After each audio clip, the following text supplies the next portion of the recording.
السلام عليكم. جاءكم شهر رمضان، موسم مبارك تضاعف فيه الحسنات على بركة الله. اليوم غادي عندنا وصفة جديدة، الكرنب محشي. عندنا الكرنب دروك نديروا عليه الماء غالي ونخلوه حوالي 5 دقائق. فتحنا الأوراق وحطيناهم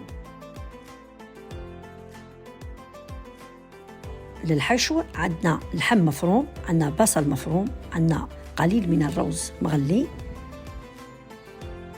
بالنسبة للتوابل فلفل أسود وفلفل عكري. والآن نضيفوا القزبر مطحون، ونضيفوا قليل من الزيت، ونضيفوا قليل من الملح.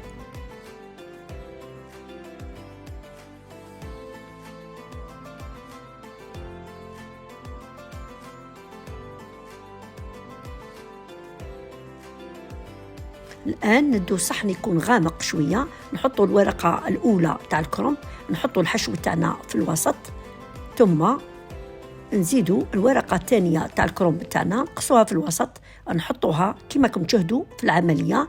نحط الآن حبة تاع البيض المغلية في الوسط، ونكمل العملية كما راكم تشوفوا.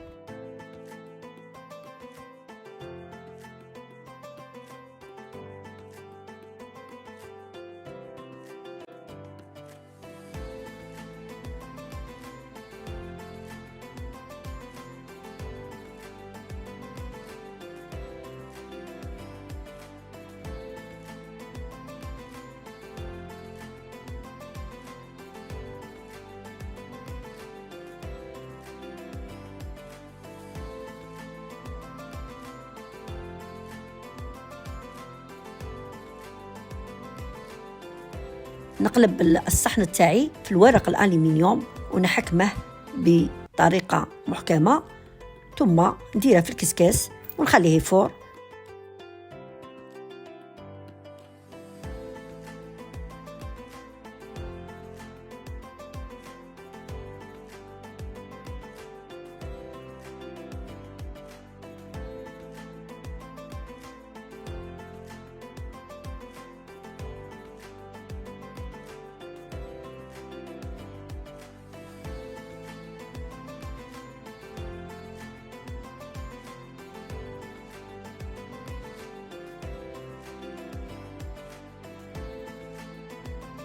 إذن ها هو الكرنب تاعنا راهو طاب والشكل تاعو جميل جدا.